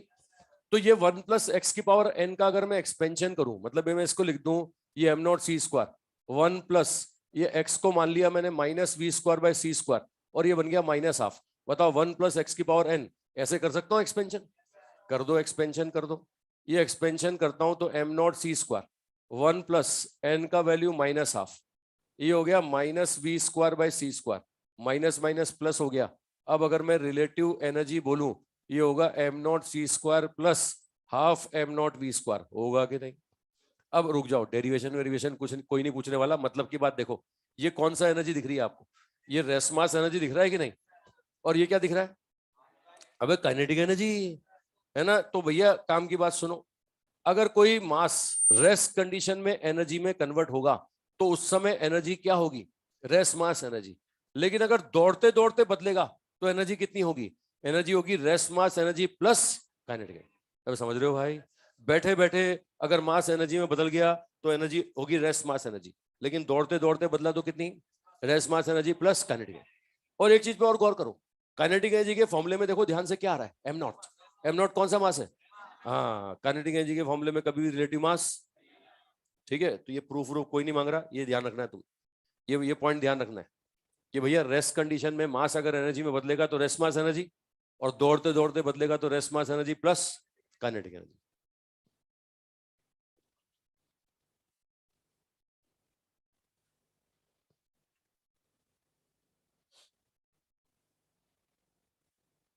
हाँ भाई ऑनलाइन वालों, आवाज आ रही है मेरी, अब ऑनलाइन वालों सुन पा रहे हो मुझे, अब यस नो कुछ करो, अंगूठा दिखाओ ऑनलाइन वालों। सूरज कुमार का अंगूठा आया, वो बाकी लोगों की आवाज नहीं आ रही मतलब, अब हिमांशु कुमार, बंटी कुमार, अभिषेक, अब आवाज आ रही है सबको, आवाज के साथ समझ भी पा रहे हो, मैं जो समझा रहा हूँ वो समझ आ रहे हो, अब समझ पा रहे हो, तो यस नो कुछ करो, अब अंगूठा दिखाओ, ओके समझ में आ रहा है, वेरी गुड। तो भैया ये रेस्ट मास एनर्जी और रिलेटिव मास एनर्जी, मतलब आप अगर बैठे बैठे गायब होते हैं तो जो एनर्जी देके जाएंगे वो कितनी देके जाएंगे, रेस्ट मास एनर्जी, और अगर दौड़ते दौड़ते गायब हो जाते हो तो rest mass energy plus kinetic energy, है ना। तुम बने बने और बनते ही रेस्ट पर रहे तो कितनी एनर्जी होगी तुम्हारी, रेस्ट मास एनर्जी, मतलब बनाने वाले को कितनी एनर्जी खर्च करनी पड़ी। लेकिन तुम पैदा होते ही दौड़ते हुए पाए गए, अगर पैदा होते ही दौड़ते हुए पाए गए तो उस समय बनाने वाले को कितनी एनर्जी खर्च करनी पड़ी, rest mass energy plus kinetic energy. मतलब समझ में आ गया तुम्हें, अरे मतलब समझ में आ गया, कौन सी एनर्जी ज्यादा होती है, रेस्ट मास एनर्जी या रिलेटिव मास एनर्जी। हाँ बोल बोल। Fe56 मोस्ट स्टेबल न्यूक्लियस, दुनिया का सबसे स्टेबल, उसका मतलब है कि भैया उसको उसके न्यूक्लियस से न्यूक्लियन को निकालना बहुत मुश्किल है, वो सबसे ज्यादा मुश्किल है। मतलब हम कुछ उसका कुछ कर ही नहीं पाएंगे, है ना। हम उसकी न्यूक्लियस से न्यूक्लियन को बदल नहीं पाएंगे, है ना। अभी बाइंडिंग एनर्जी कर्व आएगा ना, तो तू समझेगा कि जिनका कम है वो क्या करते हैं। वो उनकी तरफ देखेगा तू उस समय, कि वो बेचारे बढ़ाने के लिए क्या क्या क्या क्या करेंगे। किसी के साथ मिलके कुछ कर लेंगे, अकेले कुछ करेंगे, वो तू देखेगा उनका फ्रस्ट्रेशन उस समय। अभी बाइंडिंग एनर्जी कर्व के समय तो ये पता लगेगा कौन क्या कर सकता है ना। उसी के बेस पे बम बनेगा, बम, न्यूक्लियर रिएक्टर, न्यूक्लियर बम अभी बनाएंगे अपन, है ना। पहले ये छोटी छोटी टर्म पढ़ लें, उसके बाद बम भी बनाते हैं। हाँ भाई, अब अगला आ जाओ पेयर प्रोडक्शन। नेक्स्ट टर्म आ जाओ पेयर प्रोडक्शन। अगला टर्म पेयर प्रोडक्शन, अगला टर्म पेयर प्रोडक्शन। ये बना लिया ना, बन गया, बन गया भाई। जल्दी बनाएगा तू, बातों में खो जाता है। हाँ, नहीं, ऑटोहॉन और स्ट्रॉन्समैन दो थे, दो, एक नहीं दो थे। एक जापान के थे, एक अमेरिका के थे। वो दोनों ने काम किए थे इन पे। फिर काम करके उन्होंने कर्व बनाया था, बाइंडिंग एनर्जी कर्व। उसके बेस पर ही न्यूक्लियर रिएक्शंस का पता लगा था, कौन फ्यूजन करेगा, कौन फ्यूजन करेगा, और उसी के बेस पर फिर बम बना था, और वही बड़ा खतरनाक था। ठीक है, चलो पेयर प्रोडक्शन ये बना लिया सबने। अब रुको, मैं एक पुरानी कहानी पहले तुम्हें समझा दूं। याद है फोटो इलेक्ट्रिक इफेक्ट के समय मैंने तुम्हें एक फोटोन की प्रॉपर्टी बताई थी, कि फोटोन किस में चलता है, स्ट्रेट लाइन। किस में चलता है, स्ट्रेट लाइन में चलते चलते रास्ते में किस इलेक्ट्रॉन को एनर्जी देगा, ये घर से सोच के आता है क्या? ये किस्मत की बात है भाई, बाई चांस फ्री इलेक्ट्रॉन मिल जाए, बाउंडेड मिल जाए, भाई समझ लो ना, या कोई ना मिले, ऐसा भी तो हो सकता है भाई। ये थोड़ी सबको मिलता ही है। स्ट्रेट लाइन में चलता है। तुम्हें पता है फ्री इलेक्ट्रॉन रेंडमली मूव करते हैं, बाउंडेड इलेक्ट्रॉन न्यूक्लियस के चारों तरफ घूमते हैं। अब फोटोन स्ट्रेट लाइन में चलते समय किस इलेक्ट्रॉन से कांटेक्ट करेगा, ये कोई फिक्स। ठीक है, अगर उसने इलेक्ट्रॉन से कांटेक्ट किया और 100% एनर्जी उस इलेक्ट्रॉन को दे दी, और वो उसको निकालने लायक थी, और इलेक्ट्रॉन निकल के बाहर आ गया, तो हम क्या बोलते थे, क्या हो गया, क्या हो गया? फोटो इलेक्ट्रिक इफेक्ट बोलते थे ना ऐसा। अच्छा, वही फोटोन है, वही प्रॉपर्टी है। अब वो स्ट्रेट लाइन में चल रहा है, चलते चलते रास्ते में इलेक्ट्रॉन से कांटेक्ट हुआ और उसको कोनी मारता हुआ निकल लिया, होता ना, कट मारते हुए निकल गए, होता ना। कई जबरदस्ती छेड़ते हैं, है ना, बोले करना कुछ नहीं है लेकिन छेड़ेंगे जरूर, है ना। ऐसे फोटोन भी हो सकते हैं, ऐसे फोटोन भी। वो फोटोन स्ट्रेट लाइन में चलते चलते रास्ते में इलेक्ट्रॉन के कांटेक्ट में आए, है ना, और कांटेक्ट में आकर के क्या किया साहब, ऑब्लिक कोलिजन किया, हाँ, छेड़ के निकल गए। बिलियर्ड बॉल कोलिजन जानते हो ना, दो बिलियर्ड की बॉलें टक्कर करती हैं, और टक्कर के करने के बाद अपने अपने रास्ते होता है। ऑब्लिक कोलिजन सुना नहीं सुना? स्कैटर्ड होना। तो भैया फोटोन स्कैटर्ड हो गया, टकराया, इलेक्ट्रॉन से टकराया और स्कैटर्ड हो गया। अब मुझे बताओ, अगर ये स्कैटर्ड होता है तो क्या अपनी सारी एनर्जी इलेक्ट्रॉन को दी क्या उसने? वह थोड़ी बहुत एनर्जी दी होगी। हो सकता है कि इलेक्ट्रॉन ही दमदार हो, उंगली करने गया और उंगली खा के आया हो, होता ना कि कोनी मारने जा रहा हो और सामने वाला पहले से अलर्ट हो, है ना, वो ठोकने वो गया था और ठोक के आ गया। अब हो सकता है ना। कुल मिला के बताओ, अगर फोटोन सरवाइव कर रहा है, टक्कर के बाद भी फोटोन सरवाइव कर रहा है, तो क्या संभावना है, एनर्जी चेंज। अबे एनर्जी चेंज की संभावना है ना, बढ़ सकता है, घट सकता है।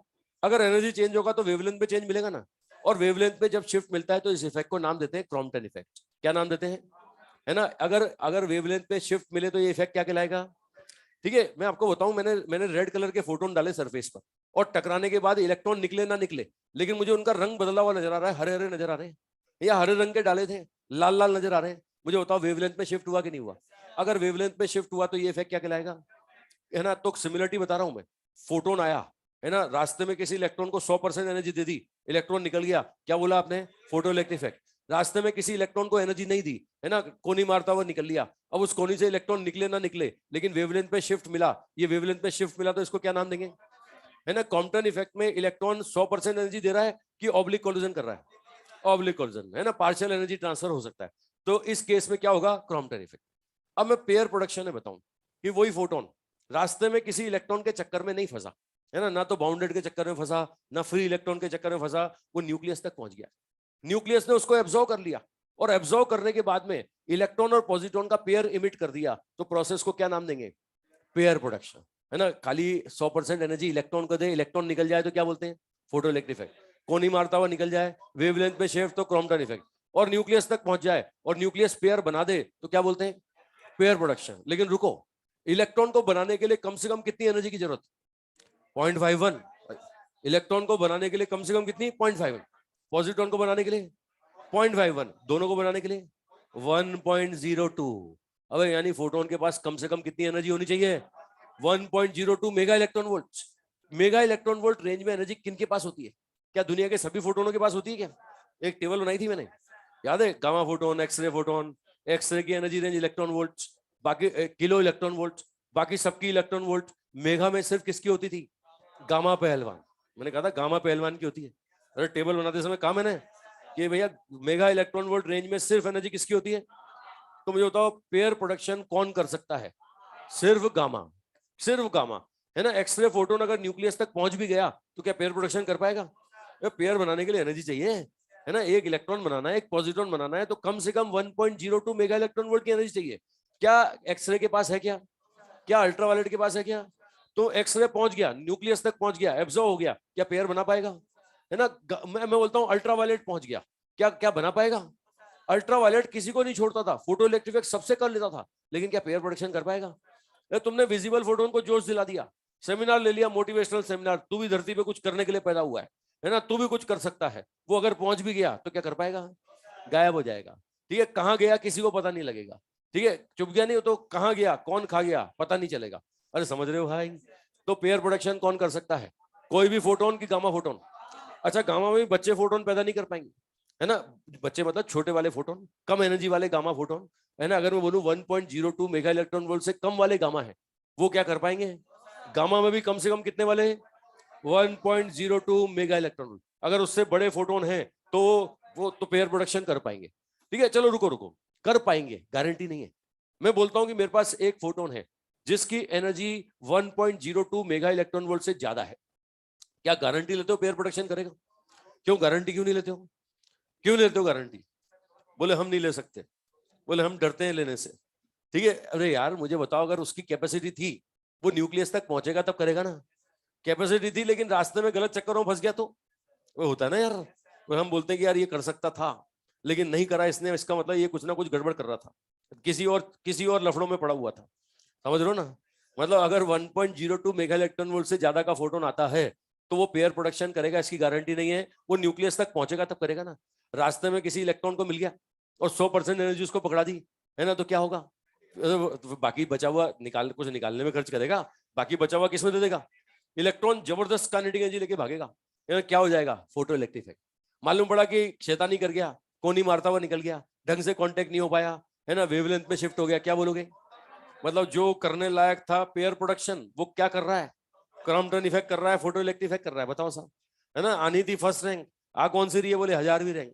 मतलब समझ रहे हो, कुछ गड़बड़ कर दी उसने। अरे कुछ रास्ते में गड़बड़ कर दी, समझ मेरी बात समझ रहे हो? ठीक है, तो यहां पर फोटोन की एनर्जी अगर 1.02 मेगा इलेक्ट्रॉन वोल्ट से ज्यादा है तो पेयर प्रोडक्शन कर सकता है, लेकिन गारंटी। तो हम बोलेंगे क्या क्या संभावना है? पेयर प्रोडक्शन भी कर सकता है, फोटो इलेक्ट्रिक इफेक्ट भी कर सकता है, क्रॉम्पटन इफेक्ट भी कर सकता है। अब ऐसा नहीं कोई तुम रजनीकांत फोटोन ले आओ कि बोले सबका सारे काम एक साथ करवाएंगे, है ना। बच्चे बुद्धि लगाते हैं कि बोले एक फोटोन आया, रास्ते में इलेक्ट्रॉन को कोनी मारी, है ना, कोनी इतनी जबरदस्त थी कि इलेक्ट्रॉन निकल गया, है ना, निकल गया, इलेक्ट्रॉन निकल गया। उसके बाद फोटोन को हमने देखा कि उसका रंग बदल गया, वेवलेंथ में शिफ्ट हो गया, है ना। उसके बाद न्यूक्लियस तक और पहुंच गया और जाके पेयर और बना दिया, है ना। तो भैया ऐसा हो नहीं सकता। ये एक फोटोन एक ही काम करता है। मैंने फोटो इलेक्ट्रिक इफेक्ट में भी तुम्हें बताया था, ये बांटने का काम किसका? वेव का, है ना। पार्टिकल का काम बांटने का। एक किसको देगा? एक को। 1-to-1 इंटरेक्शन, याद है? दो तरफा मामला कि एक तरफा मामला? अबे दो तरफा मामला था वहां भी, एक एक से लेता था, एक एक को देता था। याद करो, ये थोड़ी कि इलेक्ट्रॉन एक साथ दो दो से लेता हूं, अभी एक से लेता था ना। तो ये तुम्हें मैंने वहां पे बताया कि साहब एक को ही देगा, एक से ज्यादा को बांटने का काम किसका होता है? वेव का। बांटने की प्रॉपर्टी किसकी? वेव की। ये एक को देगा तो एक ही काम करेगा ना। मतलब एक फोटोन क्या कर सकता है? तीनों काम एक साथ कर सकता है कि एक बार में एक काम? एक बार या तो पेयर प्रोडक्शन कर लेगा, या फोटो इलेक्ट्रिक कर लेगा, या क्रॉम्पटन इफेक्ट, है ना। मैं वापस से बोल रहा हूँ, सुन लो। फोटोन आया, रास्ते में कोई इलेक्ट्रॉन मिला, 100% एनर्जी उसको दी और निकाल दिया, क्या बोलेंगे? Photo electric effect. रास्ते में इलेक्ट्रॉन मिला, उससे कोलिजन किया, स्कैटर्ड हो गया, वेवलेंथ चेंज हुआ, क्या नाम दोगे? Crompton effect. न्यूक्लियस तक पहुंच गया, न्यूक्लियस ने एब्जॉर्ब कर लिया, और अगर उसके पास एनर्जी 1.02 मेगा इलेक्ट्रॉन वोल्ट से ज्यादा थी, क्या होगा? तो पेयर प्रोडक्शन। ठीक है, तो लिख लो पेयर प्रोडक्शन, लिख लें। Gamma photon, gamma photon absorb by nucleus absorbed by nucleus, absorbed by nucleus, absorbed by nucleus, and configuration of nucleus, and configuration of nucleus remains unchanged. Configuration of nucleus remains unchanged.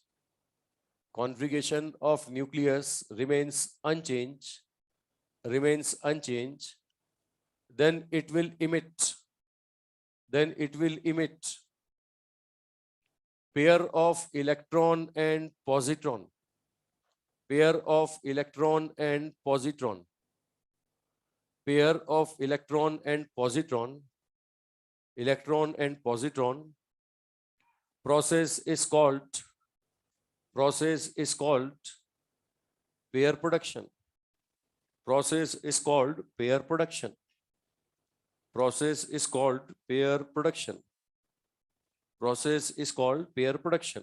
वो देखो आया, कहां तक पहुंच गया, बचते बचाते कहां तक पहुंच गया, न्यूक्लियस ने उसको हजम कर लिया और क्या बना दिया। हाँ, क्या न्यूक्लियस का कोई मास बदला क्या, क्या न्यूक्लियस बदली क्या, मतलब न्यूक्लियस तो एक कमरा है जहां आके इसने पैदा किया, मतलब न्यूक्लियस पे कोई इफेक्ट।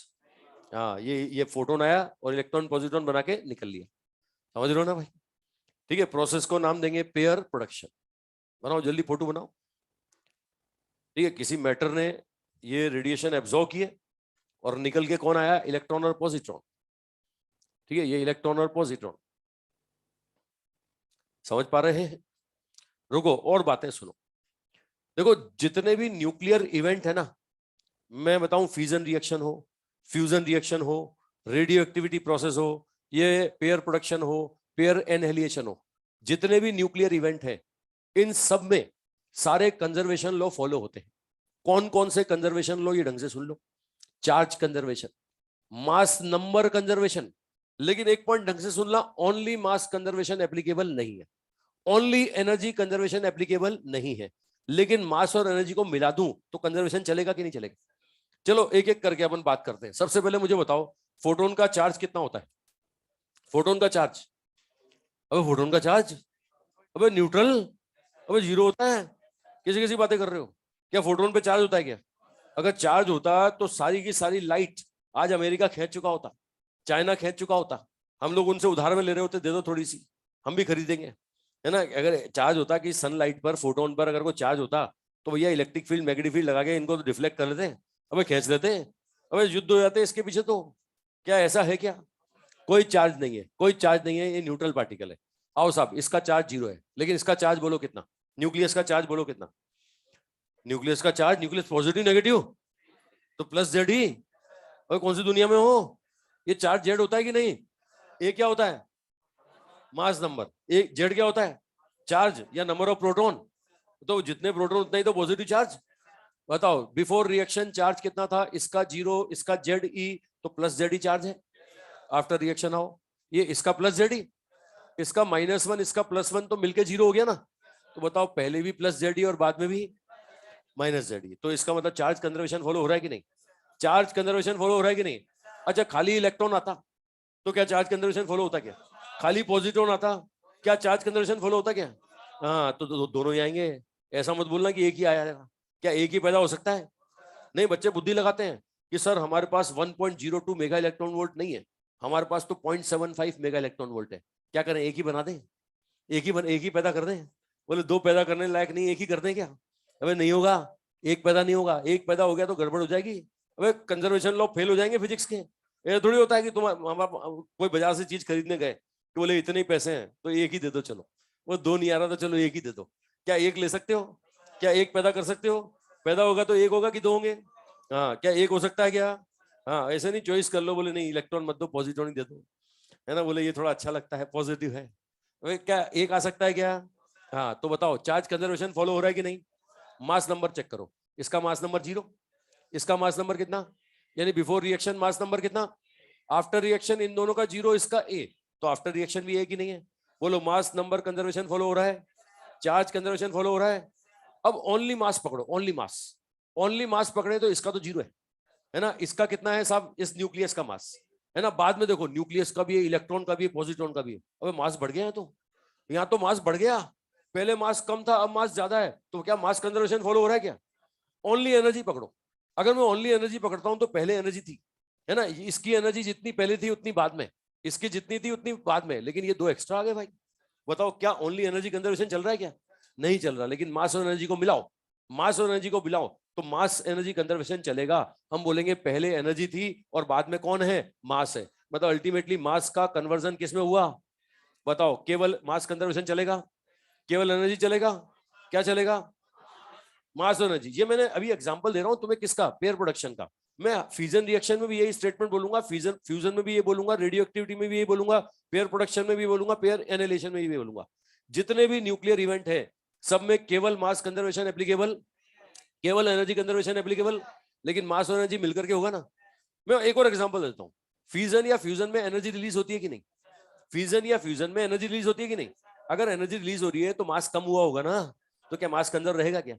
फ्यूजन या फ्यूजन में मास कंजर्व रहेगा क्या? मास कंजर्वेशन नहीं लगेगा।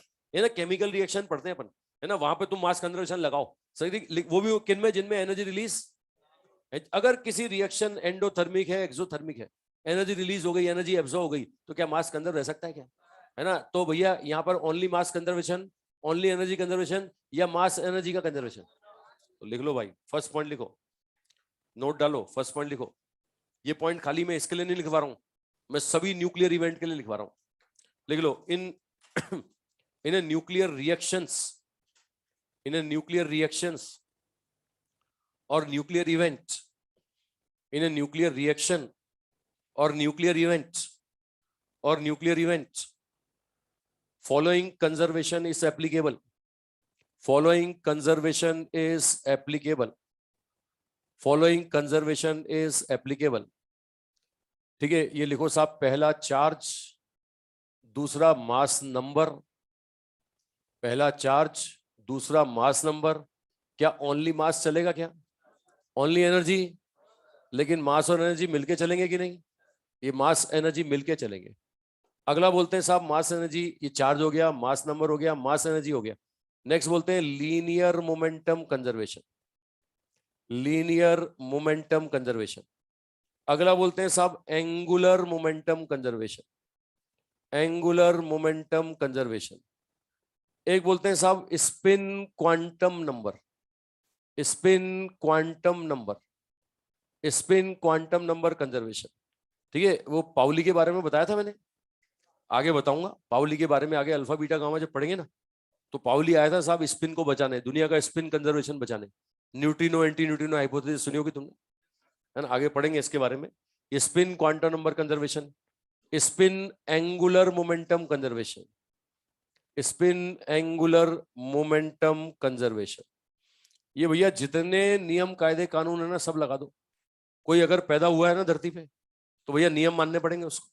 ऐसा नहीं कि मैं तो नहीं मानूंगा, वो नहीं मानेगा तो गड़बड़ हो जाएगी, है ना, और गड़बड़ में समझते हो कुछ ना कुछ हो जाता है ना। कंजर्वेशन लॉ फॉलो करने के चक्कर में ही तो ये कुछ पैदा कर जाते हैं, है ना, कुछ निकल आते हैं इनसे कि भाई कंजर्वेशन फॉलो करना है, नहीं हो रहा तो जरूर कुछ निकाला होगा इसने, रिएक्शन बैलेंस करते हैं ना। तो ये सारे कंजर्वेशन लॉ फॉलो होने चाहिए, है ना। बात समझ में आ रही है? हाँ जल्दी बोल। अब ये तो नहीं, ये इलेक्ट्रॉन पॉजिट्रॉन आ गए, अब तू आगे ये धरती पे जब इन्होंने कदम रख लिया तो आगे इनके साथ कुछ भी कर। फिर तो जब धरती पे कदम रखते हैं तो दुनिया है, दुनिया में सब कुछ होता है ना। अब आप कितने बच्चे रहे हो, कितने मासूम रहे हो, है ना, बाहर के लोग, दुनिया तो है ही, समझ रहे हो ना, दुनिया तो है ही, समझ रहे हो ना।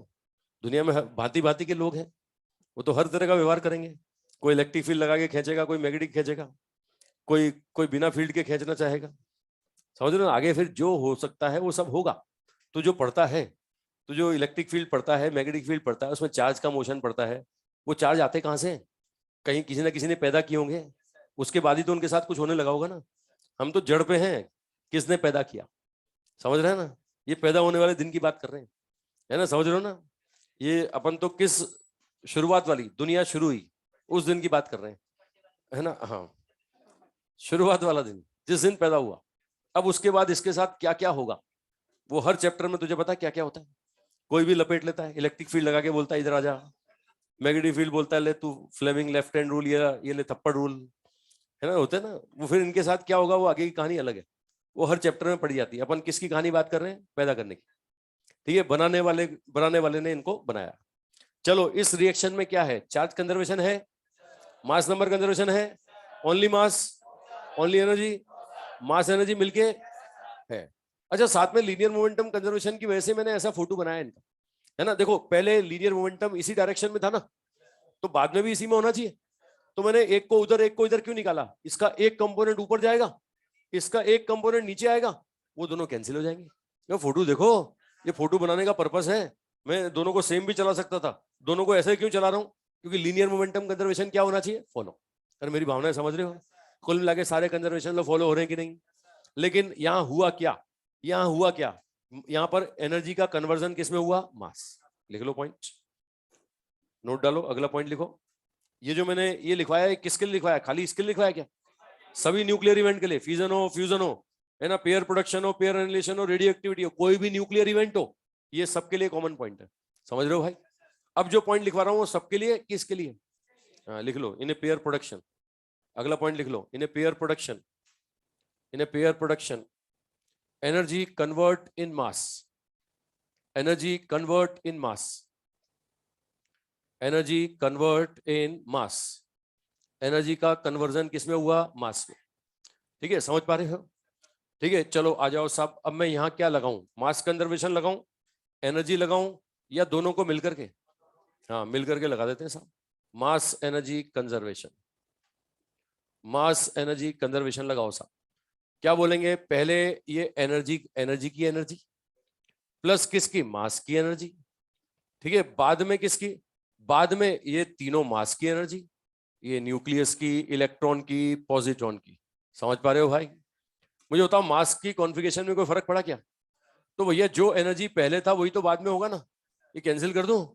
तो आप देखो, फोटोन की एनर्जी किसके बराबर? ये फोटोन की एनर्जी इलेक्ट्रॉन की एनर्जी प्लस कितनी? पॉजिट्रॉन। होगा कि नहीं? अब एक होता है कि साहब सिर्फ धरती पे इन्होंने कदम रखा, और एक होता है कि कदम रखते ही दौड़ने लग गए। एक होता है ना सिर्फ पैदा किया, है ना, पैदा करने वाले ने पैदा किया, और एक होता है पैदा करते खूब सारा दे दिया। दे दिया तो उड़ने लग जाता ना, है ना। चलो अपन तो उड़ने वाला केस लेके चलते हैं। मैं बोलता हूं कि इलेक्ट्रॉन की एनर्जी क्या होगी? ये बनाने, ये पैदा होते कितनी मिली? रेस्ट मास एनर्जी, और दौड़ने लगा तो एक्स्ट्रा कितनी आ गई? काइनेटिक एनर्जी, है ना। ये लो पॉजिट्रॉन को भी कितनी मिली? मैं बोलूंगा रेस्ट मास एनर्जी प्लस कितनी होगी? Plus kinetic energy. दोनों की रेस्ट मास एनर्जी आपको पता है 0.51, 0.51। तो मिलकर के कितनी आई? मिलकर के आई 1.02 मेगा इलेक्ट्रॉन वोल्ट। प्लस में क्या मिलेगा? प्लस में इलेक्ट्रॉन का काइनेटिक एनर्जी प्लस पॉजिट्रॉन का काइनेटिक एनर्जी। हाँ कि ना बोलो? तो ये किसकी एनर्जी की बात कर रहे हैं? कि फोटोन के पास इतनी होनी चाहिए। अबे दौड़ाना है तो इतनी होनी चाहिए। मुझे बताओ, दौड़ाना है तो 1.02 से ज्यादा होनी चाहिए। चलो नहीं है, है ना, कम से कम कितनी होनी चाहिए? हाँ, कम से कम भैया पैदा तो कर दे। अब पैदा कर दे तो ऐसे केस में इलेक्ट्रॉन की काइनेटिक एनर्जी, पॉजिट्रॉन की काइनेटिक एनर्जी कितनी? 0। भैया हमें तो, हम तो पैदा कर सकते हैं, ज्यादा नहीं दे सकते। वे सबको मिल जाता है क्या पैदा होती? समझ रहे हो ना? सिर्फ पैदा करने लायक हम बात करें तो कम से कम कितनी? कम से कम एनर्जी होगी 1.02 mega electron volt. Minimum energy of photon 1.02 mega electron volt. होगा कि नहीं होगा? इतनी एनर्जी का फोटोन आता है ना, तो पेयर प्रोडक्शन हो सकता है ना। लेकिन इससे कम का आता है तो ना होने की गारंटी है। समझ रहे हो भाई? है ना। ये यहाँ पर देखो, अच्छा एक क्वेश्चन आया हुआ है इसमें, वेवलेंथ पूछिए। बताओ, यहाँ पर एनर्जी और वेवलेंथ का रिलेशन जानते हो ना? 1 2 का 4 0 0 अपन एनर्जी, लेकिन ये मिनिमम है ना, तो वेवलेंथ क्या होगी? मैक्सिमम। ये होगी 1 2 का 4 0 0 डिवाइड बाय 1.02। इलेक्ट्रॉन वोल्ट में रखोगे तो आंसर आएगा एमस्ट्रॉन्ग में। वही इलेक्ट्रॉन वोल्ट में रखना है ना, तो मेगा को बदल दिया मैंने। ठीक है, ये मैक्सिमम वेवलेंथ ऑफ फोटोन आ गया साहब। इससे ज्यादा वेवलेंथ का फोटोन नहीं चलेगा। इससे ज्यादा वेवलेंथ का फोटोन आता है तो क्या कर पाएगा? अरे आसान भाषा में समझा दिया। क्या एक्सरे कर पाएगा? क्या अल्ट्रावायलेट कर पाएगा? क्या इंफ्रारेड कर पाएगा? अरे विजिबल को जोश आ गया, क्या कर पाएगा? कौन कर पाएगा? सिर्फ और सिर्फ गामा। और गामा भी कौन सा वाला? हाँ, वो बड़ा नहीं, 1.02। बड़े में भी मतलब पहलवान गामा, 1.02 मेगा इलेक्ट्रॉन वोल्ट वाला। उससे कम वाला पेयर प्रोडक्शन नहीं कर सकता। ठीक है, चलो मैं बोलता हूं कि यहां पर मेरे पास जो फोटोन है उसकी एनर्जी 1.02 से ज्यादा है, और मैं बोलता हूं उसने पेयर प्रोडक्शन कर दिया। रुको, मेरी बात सुनो, अगला पॉइंट सुनो। मैं बोल रहा हूं कि मेरे पास फोटोन की एनर्जी 1.02 से ज्यादा है, और उसने पेयर प्रोडक्शन कर दिया, पेयर निकल गया, है ना। तो पेयर बनाने में कितना खर्च किया होगा? 1.02। बाकी कहां जाएगा? हाँ, वही फोटो इलेक्ट्रिक इफेक्ट की तरह कि भैया वर्क फंक्शन के बराबर निकालने में खर्च कर दिया, बाकी बचा किसकी फॉर्म में? तो 1.02 मेगा इलेक्ट्रॉन वोल्ट बनाने में खर्च कर दिया, उसके बाद जो बाकी बचा वो किसमें? Kinetic energy. वो किसको मिलेगी? इलेक्ट्रॉन को, पॉजिट्रॉन को, कि दोनों को? कितनी? बराबर बराबर बराबर बराबर बराबर बराबर मिलेगी। ये बराबर क्यों बांट रहे हो? अलग अलग क्यों नहीं बांट रहे हो? ये बराबर इसलिए बांट रहे हैं कि भैया काइनेटिक एनर्जी हम जानते हैं p²/2m, हमें पता है कि दोनों का मास भी बराबर है और पी भी सेम है ना। तो काइनेटिक एनर्जी क्या होगी? तो भैया जो बचेगा वो दोनों में बांटो, कैसा? अलग अलग की बराबर बराबर। हाँ, तो यहाँ लो साहब, मैं बोलता हूं कि फोटोन की एनर्जी 1.02 मेगा इलेक्ट्रॉन वोल्ट से ज्यादा है, तो मैं बोलूंगा इलेक्ट्रॉन और पॉजिट्रॉन अब दौड़ते हुए पाए जाएंगे, दोनों की काइनेटिक एनर्जी बराबर होगी। और वो कितनी होगी? वो होगी फोटोन की एनर्जी -1.02 डिवाइड बाई 2। समझ पा रहे हैं भाई? है ना, ये फोटोन और इलेक्ट्रॉन दोनों दौड़ते हुए पाए जाएंगे, है ना। पैदा होते ही इनको काइनेटिक एनर्जी मिल जाएगी और बराबर बराबर मिलेगी। कितनी मिलेगी? जो डिफरेंस था ना, जो बचा था उसका आधा आधा, तो डिवाइड बाय 2 कर दिया ना भाई। कितना बचा था? फोटोन की एनर्जी -1.02 बचा था ना। अरे एनर्जी माइनस वर्क फंक्शन, उसका आधा उसको दे दिया, आधा उसको दे दिया। भैया वर्क फंक्शन मानो 1.02, पैदा करने के लिए कितनी चाहिए? कम से कम 1.02। अगर इससे कम है तो क्या पैदावार होगी? है ना। कोई फोटोन न्यूक्लियस तक पहुंच जाए और जिसकी एनर्जी 1.02 से कम हो, क्या वो पेयर प्रोडक्शन कर पाएगा? नहीं कर पाएगा, बिल्कुल नहीं कर पाएगा। हाँ भाई, ऑनलाइन वालों दिख रहा है तुम्हें सब? ऑनलाइन वालों देख पा रहे हो, समझ पा रहे हो? अरे देख रहे हो, समझ रहे हो? अबे यस और नो बोलो कुछ। सूरज का अंगूठा आ गया।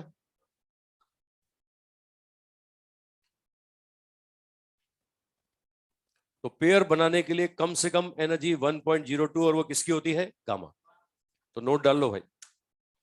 कौन करेगा दुनिया में? सभी करेंगे? सभी फोटोन करेंगे या गामा पहलवान? सारे गामा की 1.02 वाले।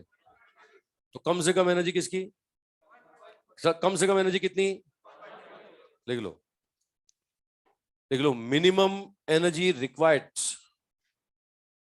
Minimum energy required, minimum energy required for pair production, minimum energy required for pair production, for pair production, for pair production is, for pair production is 1.02 mega electron volt, 1.02 mega electron volt। Bracket में लिख लो, it is possible only from gamma photon, it is possible only from gamma photon, it is possible only from gamma photon। सिर्फ किससे संभव है? कोई कोई और दूसरा फोटोन अगर करने की इच्छा जाहिर करे, क्या कर पाएगा? कर पाएगा?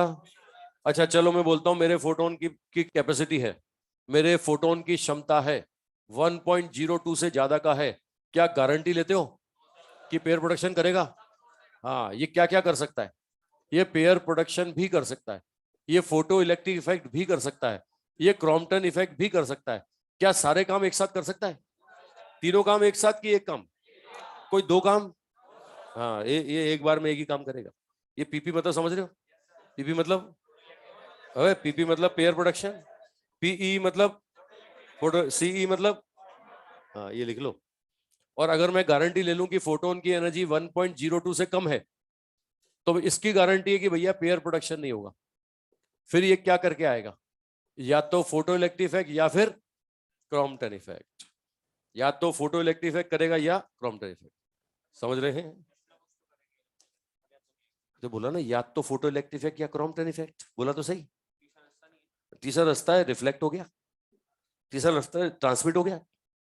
जो ट्रांसमिट हो जाते हैं वो कुछ नहीं करके आते, जो रिफ्लेक्ट होते हैं वो भी कुछ नहीं करके आते। ये तो अंदर जो एब्जॉर्व होते हैं वो कुछ करते हैं। ये हम किन फोटोनों की कहानी की बात कर रहे हैं? जो एब्जॉर्व हुए, जो कोनी मारते हुए निकले, जो इलेक्ट्रॉन से इंटरेक्ट किए, जो आर पार हो गए, ट्रांसमिट, उन्होंने कुछ नहीं किया, है ना। जो जो रिफ्लेक्ट हो गए उन्होंने भी कुछ नहीं किया, है ना। ये इस पर जितने फोटोन आ रहे हैं, क्या सारे एब्जॉर्व हो रहे हैं? क्या वे कुछ मैक्सिमम रिफ्लेक्ट हो रहे हैं? चमक रहा है, देख ये, देख इसको देख और इसको देख, दोनों की चमक में अंतर देख, है कि नहीं है? तो ये ज्यादा रिफ्लेक्ट कर रहा है, ये कम रिफ्लेक्ट कर रहा है। हाँ, समझ पा रहे हैं ना? ये तो तू जानता है ना, घर से रेडिएशन निकलते हैं तो क्या सोच के निकलते हैं कि बोले पेयर प्रोडक्शन ही करेंगे, किसी और से काम से मानना ही नहीं है ना? ये क्या होता है, पहले तो वो अंदर पहुंचेंगे तब करेंगे ना। मालूम पड़ा कि रिफ्लेक्ट हो गया, है ना? दो दोस्त थे, साथ साथ आए थे, एक फोटोन रिफ्लेक्ट हो गया, एक फोटो अंदर चला गया। बता कौन कर पाएगा? अंदर वाले की भी गारंटी लेते हो क्या? गारंटी लेते हो क्या? हाँ, गारंटी नहीं है। ये बोल रहा है पेयर प्रोडक्शन का फायदा क्या? बताओ अब क्या जवाब दूं इनको? ये तो डॉक्टर बनेगा, क्या फायदा बता? क्या फायदा डॉक्टर बनने का? कोई फायदा है डॉक्टर बनने का? क्या फायदा? बोले पेशेंट देखूंगा, वो पेशेंट देखूंगा भाई। पेशेंट देखेगा, तू नहीं देखेगा, कोई और देख लेगा, कोई और देख लेगा। मैं नहीं पढ़ाऊंगा, कोई और पढ़ा लेगा, कोई और पढ़ा लेगा। लेकिन अंतर तुझे पता लग जाएगा, तुझे अंतर पता लग जाएगा कि मेरे पढ़ाने और किसी और के पढ़ाने। ठीक है, चलो आजा, फायदा समझाऊं तेरे को? ये अभी भी पूछ रहा है, अभी भी पेयर प्रोडक्शन का फायदा पूछ रहा है, बता। बेटा ये थ्योरी है जो ये बता रही है कि धरती पे कदम रखा, कैसे रखा, कोई चीज बनी तो कैसे बनी, है ना? मैं बार बार बोल रहा हूँ, तू भी बना तो जिसने भी तुझे बनाया, उस बनाने वाले को कुछ एनर्जी खर्च करनी पड़ी होगी, है ना? मास्क के बनने में एनर्जी ये भाई तो उल्टी बुद्धि वाले हैं यार, समझ रहा ना?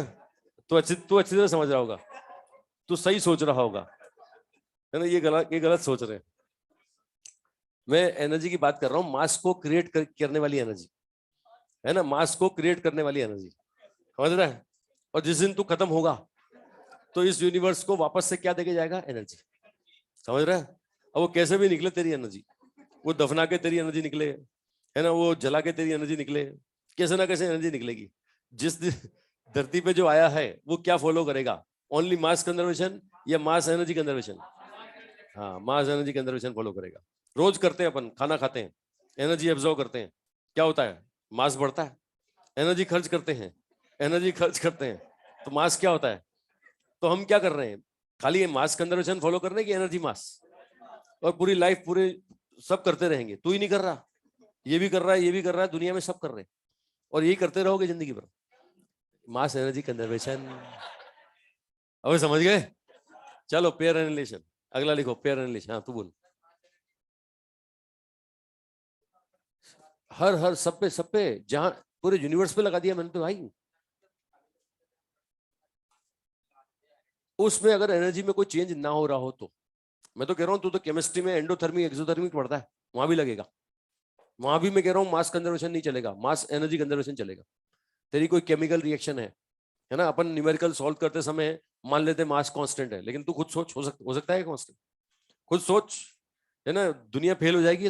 ये तो अपन ने सॉल्व करने के लिए गणित बना ली, तरीका बना लिया जिसमें कर लेते हैं, जिसमें अपन मास को सेम मान के सॉल्व कर लेते हैं, लेकिन मास क्या सेम हो सकता है क्या? है ना? मैं तेरे को और एग्जांपल बताऊं, बर्फ जमती है ना, बर्फ जमती है, बर्फ पिघलती है। अब मुझे बता, बर्फ अगर जमी तो उसने एनर्जी रिजेक्ट करी है, पानी ने एनर्जी रिजेक्ट करी है। पानी अगर एनर्जी रिजेक्ट करेगा तो मास पानी का क्या होगा? इस केस में कम होगा ना। तो हम मास कंजर्वेशन लेके सॉल्व करते हैं हीट वाली प्रॉब्लम्स। जब हीट वाली फेस कन्वर्जन के क्वेश्चन पढ़ते हैं ना, कि बर्फ पिघल के पानी बना, 10 ग्राम बर्फ तो 10 ग्राम पानी, है ना, वहां पे अपन क्या लगाते हैं? मास कंजर्वेशन लगाते हैं। जबकि वास्तव में सोचा जाए तो क्या मास कंजर्व है क्या? मास तो बदलेगा यार, है ना? तो ये तो अपन क्या कैलकुलेशन बनाने करने के लिए, है ना, हाँ ऐसा मान लेते हैं कि मास कंजर्व रहेगा, लेकिन वास्तव में देखा जाए तो मास कंजर्वेशन या mass energy conservation? Mass energy conservation. चलो अगला लिखो पेयर एनिलेशन। ये पेयर एनिलेशन क्या है मैं बताऊं, इसका हिंदी नाम बताऊं एनिलेशन का, तो एनिलेशन का हिंदी नाम है साहब डिस्ट्रॉय करना, है ना, विनाश करना, खत्म करना। जैसे पेयर बना वैसे पेयर खत्म भी तो हो सकता है ना। अरे -1 और +1 मिल जाए तो मिलके 0 बनेगा कि नहीं? इलेक्ट्रॉन और पॉजिट्रॉन मिल जाए तो मिलकर के खत्म होगा। यानी मास किस में कन्वर्ट होगा? एनर्जी में। यानी अभी फोटोन आ रहा था और मास बन रहा था, फिर क्या होगा? मास खत्म होगा और क्या निकलेगा? फोटोन। अरे समझ रहे हो? इसमें क्या हुआ था? एनर्जी का कन्वर्जन किसमें? मास में। जब ये दोनों मिलके खत्म होंगे तो क्या वापस से क्या निकलेगा? एनर्जी। तो पेयर एनिलेशन प्रोसेस में क्या होता है? इलेक्ट्रॉन और पॉजिट्रॉन एक दूसरे को मिलके क्या करते हैं, डिस्ट्रॉय, और डिस्ट्रॉय करके क्या निकालते हैं, एनर्जी। ठीक है, लिख लो साहब, लिख लो। In a pair annihilation process, in a pair annihilation process, in a pair annihilation process, annihilation process, electron and positron destroy each other, electron and positron destroy each other, electron and positron destroy each other and release energy, and release energy, and release energy in form of radiation, and release energy in form of radiation, in form of radiation, in form of radiation. अब reaction देखो भाई, ढंग से reaction देखो। बताओ, मैंने यहां पर एक फोटोन निकाला कि दो निकाले, और दो भी सेम डायरेक्शन में कि अपोजिट? क्यों दो क्यों निकाले? ठीक है, अगर दो नहीं निकालता ना तो भैया लीनियर मोमेंटम कंजर्वेशन फेल हो जाता। सोचो सोचो, एक बार सोचो, इलेक्ट्रॉन और पॉजिट्रॉन को मिलके खत्म होना है तो पास आना पड़ेगा कि नहीं? अबे दूर भागने से काम चलेगा क्या? पास आएंगे तभी तो मिलके तो कुछ करेंगे ना। तो ये सेम डायरेक्शन में चल रहे हैं कि अपोजिट? सेम चल रहे हैं कि अपोजिट? इसका मतलब इधर भी मोमेंटम है और इधर भी मोमेंटम है, तो प्रोसेस होने के बाद भी दोनों में होना चाहिए ना। अगर तुमने एक ही फोटोन निकाला तो मोमेंटम एक में ही रह जाएगा। बताओ, मोमेंटम कंजर्वेशन फेल हुआ कि नहीं हुआ? तो मोमेंटम कंजर्वेशन फॉलो करने के लिए एक निकलेगा कि दो निकलेंगे? पेयर प्रोडक्शन में एक आता था कि दो आते थे? पेयर प्रोडक्शन में एक ही आता था और दो पैदा करके जाता था, लेकिन ये दोनों खत्म होंगे तो एक निकालेंगे कि दो निकालेंगे? क्या एक, अगर कोई बोलता है कि एक ही निकला तो सच बोलता है कि झूठ बोलता है ना? ये क्वेश्चन आया हुआ है, रिएक्शन में एक फोटोन बना दिया उसने। अब अपने यहाँ क्या ऑर्गेनिक केमिस्ट्री जैसे क्वेश्चन बनाने की कोशिश करते हैं, चार ऑप्शन दे, रिएक्शन लिख देते हैं, कौन सी पॉसिबल होगी? मुझे बताओ, अगर मैं रिएक्शन में एक ही फोटोन लिख दूं तो क्या वो रिएक्शन सही है क्या? नहीं है, सही नहीं है, दो लिखने पड़ेंगे। अच्छा, दो भी सेम डायरेक्शन में कि अपोजिट? हाँ, अगर मैं दो को भी सेम में चला दूं तो भी मोमेंटम कंजर्वेशन फेल हो गया। तो भैया स्टेटमेंट सुन लो, इलेक्ट्रॉन पॉजिट्रॉन अगर एनहिलिएट होगा, एक दूसरे को खत्म करेगा, एनर्जी रिलीज होगी, तो कितने फोटोन निकलेंगे? दोनों सेम में चलेंगे कि अपोजिट? अपोजिट क्यों चल रहे हैं? और दो ही क्यों निकल रहे हैं? Linear momentum conservation. और मैं बताऊं, जिस दिन ये खत्म होता है कम से कम कितनी एनर्जी देगा? 0.51, ये मेगा इलेक्ट्रॉन वोल्ट। ये भी कितनी? तो भैया फोटोन भी गामा ही निकलेंगे। अबे गामा पहलवान निकलेंगे, हाँ बना लो। यहाँ पे एक्सरे फोटोन नहीं निकलेगा, अल्ट्रावायलेट नहीं निकलेगा, विजिबल नहीं निकलेगा। मालूम पड़ा कि साहब विजिबल निकल रहा है आज, नहीं निकलेगा। हाँ बोल, खत्म। ये कितने दिख रहे हैं तेरे को? कितने दिख रहे हैं? कितने खत्म होते हुए दिख रहे हैं तुझे? एक इलेक्ट्रॉन और एक पॉजिट्रॉन मिलके एक दूसरे को खत्म करेगा तो दो गामा फोटोन पैदा होंगे। दोनों के पास एनर्जी बराबर होगी, मोमेंटम भी दोनों का बराबर होना चाहिए, है ना? दोनों की, इसलिए दोनों की एनर्जी भी बराबर होगी, बस डायरेक्शन अपोजिट होगी। दोनों फोटोन की एनर्जी बराबर होगी। हाँ, एक को कितनी मिलेगी? एक को मिलेगी 0.51, एक की 0.51, कम से कम कितनी? 0.51। ठीक है, लिखो लिखो। तेरे को बता तो रहा हूँ, कारण तो बता रहा हूँ, यही तो कारण बता रहा हूँ, मासूम आदमी। तेरे को कारण क्यों बता रहा हूँ? तेरे को क्या बोल रहा हूँ, दो क्यों निकले? अगर दो नहीं आते तो लीनियर मोमेंटम कंजर्वेशन फेल हो जाता। दो आने जरूरी है कि नहीं है? ऐसा जरूरी है यार। अगर एक ही निकाल दूंगा तो क्या होगा, है ना? मतलब तेरा मूड हुआ कि नहीं, उससे बोल दे कि देख देख ले भैया, एक ही आना चाहिए, है ना? तो तेरे को बोलेगा तू उधर देख, उधर देख, एक ही तो आ रहा है, दूसरा तेरे को दिखाएगा ही नहीं। वो होता है ना, छोटे बच्चों को बोलते हैं ना, ये नहीं हुआ, कुछ भी नहीं हुआ, है ना, कुछ भी नहीं हुआ। वैसे तेरे को बोलेगा देख वो चिड़िया, है ना, और कुछ काम हो जाएगा। समझ रहा? अरे समझ रहे हो? चलो नोट डालो, नोट डालो। हाँ बोल। नहीं, ये डिपेंड करता है इलेक्ट्रॉन और पॉजिट्रॉन बैठे बैठे एक दूसरे को खत्म कर रहे हैं या दौड़ दौड़ के। होता है ना कि एक दूसरे के पास आए दौड़ दौड़ के, फिर अंदर तक घुस जाए, फिर डिस्ट्रॉय करें, तो उस केस में 0.51 से ज्यादा आ जाएगी। ठीक है, अभी आ रहा हूं मैं, एक एक करके स्टेप बाय स्टेप आ रहा हूँ, सारी बातें बताऊंगा। हाँ, यहाँ तक की बात समझ में आई? क्या मास कंजर्वेशन फॉलो हो रहा है? मास कंजर्व ओनली मास नहीं चलेगा, ओनली एनर्जी नहीं चलेगा। पहले मास था, बाद में एनर्जी है, बाद में मास गायब हो गया, पहले एनर्जी गायब थी, है ना? तो नोट डालो, in this process mass convert in energy, In this process, mass convert in energy. Mass convert in energy. Mass convert in energy. Second point लिखो. Second point लिखो. To follow linear momentum conservation. To follow linear momentum conservation. Linear momentum conservation. Two gamma photon. Two gamma photons. Two gamma photons is emitted. Two gamma photons is emitted and moves in opposite direction. And moves in opposite direction. Moves in opposite direction. दो निकलेंगे और कहां जाएंगे? Opposite. चलो अब mass conservation नहीं चलेगा, energy नहीं चलेगा, मिलके तो चलेगा. लगाओ, मिलके लगाओ. मिलके लगाएं तो पहले हम बोलेंगे इलेक्ट्रॉन का एनर्जी प्लस पॉजिट्रॉन का एनर्जी, और बाद में दोनों फोटोन का एनर्जी क्या होगा? बराबर. बराबर क्यों होगा? अगर अलग अलग होता तो दोनों का मोमेंटम भी तो अलग अलग होता, और दोनों का मोमेंटम अलग अलग होता तो मोमेंटम कंजर्वेशन फेल हो जाता.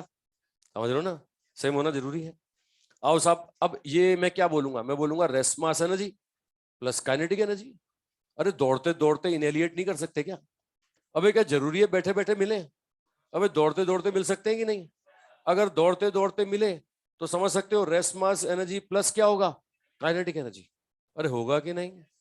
तो ये देख सकते हो 2 times of energy of photon. तो देखो एक फोटोन की एनर्जी कितनी आती है? एक फोटोन की एनर्जी आती है 0.51 mega electron volt plus electron का काइनेटिक एनर्जी प्लस पॉजिट्रॉन का काइनेटिक एनर्जी डिवाइडेड बाय कितना? 2. आता है कि नहीं? ये एक फोटोन का आ गया है ना. अच्छा, अगर ये बैठे बैठे एक दूसरे को डिस्ट्रॉय करते तो काइनेटिक एनर्जी जीरो होती ना. अगर इलेक्ट्रॉन और पॉजिट्रॉन का काइनेटिक एनर्जी जीरो होता तो इस केस में फोटोन का एनर्जी मिनिमम होता, और मिनिमम एनर्जी कितना होता? ये होता 0.51 मेगा इलेक्ट्रॉन वोल्ट. होता कि नहीं? मतलब कोई अब तुमसे पूछे कि भैया कितने फोटोन निकलते हैं, क्या जवाब दोगे? एक की 2, और एक फोटोन की कम से कम एनर्जी कितनी? 0.51. पेयर प्रोडक्शन के लिए कम से कम कितनी? 1.02. और पेयर एनिलेशन में कम से कम, हाँ, एक फोटोन की. हाँ, अभी भी बोले कि मिनिमम रिलीज एनर्जी बताओ तो 1.02. वे 2 निकले ना, है ना. लेकिन बोलता है एक की बताओ तो कितनी आ गई साहब? 0.5. डिफरेंस समझ में आ रहा है सब? अरे समझ पा रहे हो, है ना. और अगर दौड़ते दौड़ते इनहेलिएट होते तो इससे ज्यादा ये आती, इतनी आती, ये इतनी आती. ठीक है, अगर दौड़ते दौड़ते इनहेलेशन करते तो इतनी आती. समझ पा रहे हो? ये कभी भूल पाओगे? तो बना दोगे पेयर? बना लोगे? तो तुम बना सकते हो क्या? अरे तू पेयर प्रोडक्शन करवा सकता है? तू गामा है? तो तू बच्चा फोटोन है? बोले कोशिश तो कर ही सकते हैं. बताओ, हद हो गई भाई. कुछ भी बोलो इसको, बोले हाँ, जवाब बोले पॉजिटिव, बोले हाँ कर लूंगा. हाँ, वो देख पीछे देख, सूर्य बम बैठे हैं. देख फूके हुए बम, न जाने किन चीजों में फूक चुके हैं. तेरे को नहीं बोला भाई, तेरे को नहीं बोला. आ रहा है तेरे को? आ रहा है क्या? जाना है क्या? चलो नोट डालो, नोट डालो, जल्दी लिखो. बना लिया? नोट डालो, लिख लो. लिख लें, स्टेटमेंट लिख लें. Minimum energy of each photon, minimum energy of each photon, minimum energy of each photon in a pair annihilation process, in a pair annihilation process